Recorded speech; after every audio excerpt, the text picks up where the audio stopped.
In 2012, a Norwegian teenager walked into a sports lab, breathed into a mask, and produced a number so high the scientists thought their machine was broken. 96.7, the biggest aerobic engine ever measured in a cyclist. The highest, cleanest, most legitimate score in the history of the sport. That kid had the lungs of a god. And by the time he was 19, he had quit cycling completely. So here's the question that's been bothering me. If the greatest engine ever built can walk away and disappear, then what actually makes a champion? Because right now we are living through something the sport has never seen. Three men, the same era, all of them flirting with the absolute ceiling of what a human heart and a pair of lungs can do. Tadej Pogačar, Jonas Vingegaard, Remco Evenepoel. Today I'm putting all three on the lab table. 6 tests, 6 machines. And by the end I'm going to tell you who really wins, and I promise, the answer will surprise you. Because the man who wins the most famous test does not win the most tours. I'm Sebastian, and this is the injury breakdown. Now, before we strap anyone to a machine, I have to be honest with you. We do not have the real lab data for these 3 men. None of it is public. Their teams guard those numbers like state secrets. So everything you're about to hear is built from something almost more impressive. Physicists reverse engineering their bodies from the outside, from the gradient of a mountain, from the speed of a climb, from the air density on a given afternoon. They are basically performing an autopsy on a living, breathing, fully conscious athlete. So when I give you a number, I'll tell you whether it's measured or estimated. Let's open the lab. Test 1. The engine. The first machine measures something called VO2 max. Forget the jargon. Think of it like the size of an engine. How much oxygen your body can suck in, transport, and burn every single minute. A regular healthy adult sits around 40. A weekend warrior who trains hard, maybe 55. An elite marathon runner, the high 70s. These 3? We're talking 90 and above. That's not a different league. That's a different species. Here's where it gets wild. A Norwegian professor named Ole Christian Berg published a study in 2025 where he reverse-engineered Pogacar's body from 6 brutal mountain climbs. He took his weight, 66 kilograms, the geometry of the mountain, the physics of the air, and calculated backwards. His conclusion? Pogacar's VO2 max likely sits between 91 and 96. Let me put that in perspective. That teenager from the opening, Oscar Svensson, his lab-verified record was 96.7, and Pogacar is touching that number without ever putting on the mask, just from racing up a mountain.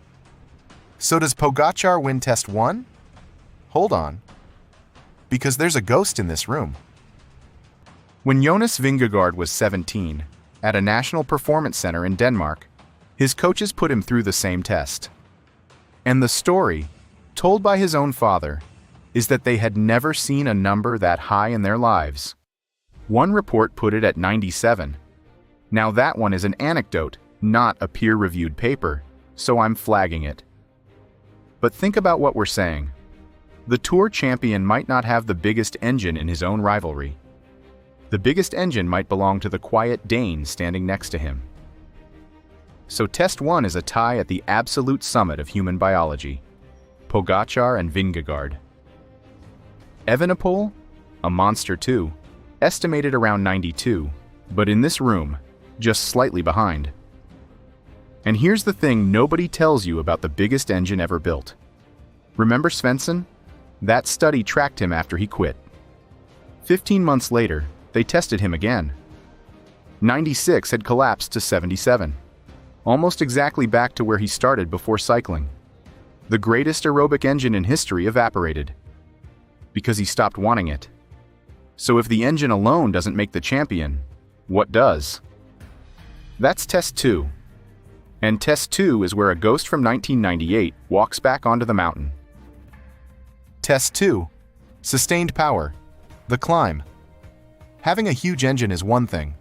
Holding it wide open for 40 minutes up a mountain without blowing up is something else. This is threshold power, watts per kilogram. How much force you can pour into the pedals for every kilo of body you're dragging uphill. And in cycling, there's one number that haunts everything. 7 watts per kilo. For decades, that was the red line. The threshold where people stopped clapping and started whispering. Because in the 1990s, the men hitting 6.4, 6.5 watts per kilo were the men of the EPO era. Marco Pantani, riders who were, let's be honest, chemically enhanced. So watch what happens when Pogačar climbs the Plateau de Bale in 2024. He rides the entire climb, nearly 40 minutes, at an estimated 6.7 watts per kilo. And he beats Marco Pantani's 1998 record by over 3.5 minutes. Let that sink in.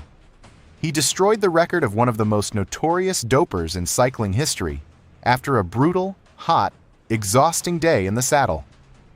Here's the question I want you holding on to. If a clean rider is now beating the dirtiest times in history, is modern physiology that good? Or should we be asking harder questions? Hang on, because I come back to that at the end. And Vingegaard? On that exact same mountain, on that exact same day, he was right there, matching Pogačar pedal stroke for pedal stroke, forcing the champion to dig to the bottom of his soul. So test 2 goes to Pogačar, but Vingegaard is breathing on his neck. So far, Pogačar's winning, but the third machine belongs to a completely different man. Test 3. The race against the clock. This is the time trial. No tactics, no drafting, no teammates. Just one rider, one road, and the cruelest opponent in sport, time itself. Physiologically, this rewards a specific gift. Holding enormous power while folded into an aerodynamic position that's actively trying to suffocate you. And here, we have a new king. Remco Evenepoel. Olympic time trial gold medalist. World champion. World champion again. And then world champion a third straight time. In Kigali, 2025, he rode a 40.6-kilometer time trial at altitude, and he was the only human being to go under 50 minutes. But that's not even the part that gives me chills. Pogačar, the Tour de France champion, started behind him on the road, and Evenepoel caught him. He physically reeled in the greatest cyclist on the planet and rode straight past him, in a race where you're not even supposed to see your rivals. So does Evenepoel just win test 3? Almost. Except there's one performance that lives in a haunted house all by itself. The 2023 Tour de France, Stage 16, Combloux. Jonas Vingegaard rides a time trial so violent that analysts ran out of adjectives. On the final climb, he sustained an estimated 7.4 watts per kilo for over 13 minutes on a time trial bike. He beat Pogačar by 1 minute and 38 seconds. To understand how insane that is, Pogačar's ride that day would have won almost any other time trial in modern history. It looked ordinary. Next to Vingegaard, the best stage racer on Earth looked ordinary. So test 3 goes to Evenepoel, the relentless specialist, with Vingegaard owning the single greatest time trial moment of the era. 3 different men have now won 3 different machines. Are you starting to see why the Tour winner isn't decided by one number? Good. Because test 4 breaks everything. Test 4. The explosion. This is the Wingate test. 30 seconds. All out, maximum violence. It measures anaerobic power, the part of your body that doesn't even need oxygen, that burns pure fuel in a desperate, screaming sprint. And here's the beautiful irony. The men with the biggest aerobic engines usually lose this test. A pure track sprinter might hit over 20 watts per kilo in a burst. A mountain climber? Maybe 13 to 16. They're built for the long war, not the knife fight. So who, out of our 3 endurance machines, has a knife? Today, Pogačar. And it's not close. In Milan-San Remo 2026, Pogačar rode almost 300 kilometers at over 45 kilometers an hour. A full day of racing. And then, in the final sprint, he produced an estimated 1,060 watts for 14 seconds, with peaks up to 1,250. He crossed the line with his heart hammering at 197 beats per minute. He took a Tour de France mountain engine and bolted a track sprinter's finish on top of it. That is a biological cheat code. So test 4 goes to Pogačar, alone. So now Pogačar's pulling ahead. Engine, climb, and explosion. Surely it's decided. But careful, because the fifth machine is where the rider with the biggest engine can lose to someone mathematically weaker. Let's go to test 5. Test 5. Efficiency. The hidden test. Stay with me, because this is the most important 90 seconds of the whole video. Two riders can have the exact same engine, the exact same VO2 max, and one of them can be dramatically faster. How? Efficiency. We call it gross mechanical efficiency. How much of the fuel you burn actually turns into forward motion instead of leaking out as wasted heat? Think of VO2 max as the size of your fuel tank. Efficiency is your miles per gallon. Here's a fact that should be tattooed on every cyclist's arm. There was a Grand Tour champion, widely believed to be the great Miguel Indurain, studied over 7 years. His VO2 max barely changed, but his efficiency improved by nearly 9%. Same engine, same lungs. He just learned to waste less. And that alone can be worth 50, 60 extra watts at the finish. So why did Pogačar suddenly become unbeatable in 2024 and 2025?